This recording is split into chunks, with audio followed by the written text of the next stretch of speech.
এক নাম্বার দুইভাবে হওয়া যায়। এক ছেলে ফাইনাল পরীক্ষা দিয়েছে, রেজাল্ট শিটে তার নাম সবার শেষে।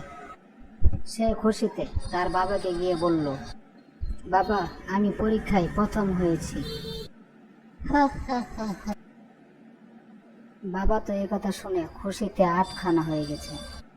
মিষ্টি ছাড়া কি এই সংবাদ বরণ করা যায়? তাড়াতাড়ি মিষ্টি নিয়ে বাবা বিদ্যালয়ে হাজির হলেন। সবাইকে পরে মিষ্টি মুখ করালেন। কেউ কিছু বুঝে উঠতে পারছিল না। মিষ্টি আনন্দ শেষ হবার পর এবার বাবা ছেলেকে বলল, যাও বাবা, রেজাল্ট শিটটা নিয়ে এসো।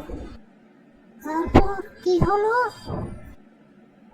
রেজাল্ট শিট দেখে তো বাবার মাথায় হাত। একই দেখছি, ভুল দেখছি না তো?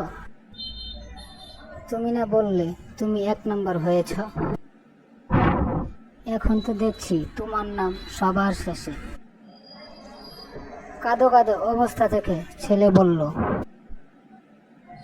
বাবা শান্ত হও, তুমি এখনো মধ্যযুগে আছো।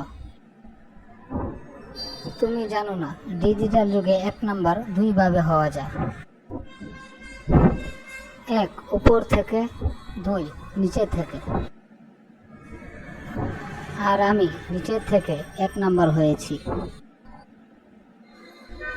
আর যারা ডিজিটাল যুগে নিচের দিক থেকে এক নাম্বার হয়, তাদের চাকরি পেতে কোনো সমস্যা হয় না। আর সাথে দলের কোনো জ্বর থাকলে তো কথাই নেই। ছেলের কথায় উপস্থিতিদের মধ্যে হাসির ঝড় বয়ে গেল।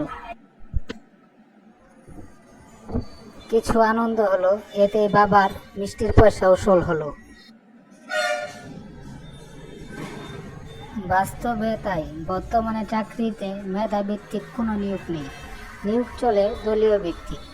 স্বজন প্রীতির খুঁড়ি জুড়ে মেধাহীন অযোগ্য লোকেরাও গুরুত্বপূর্ণ পদে বসে সম্পূর্ণ অবকাঠামোকে ভেঙে দিচ্ছে।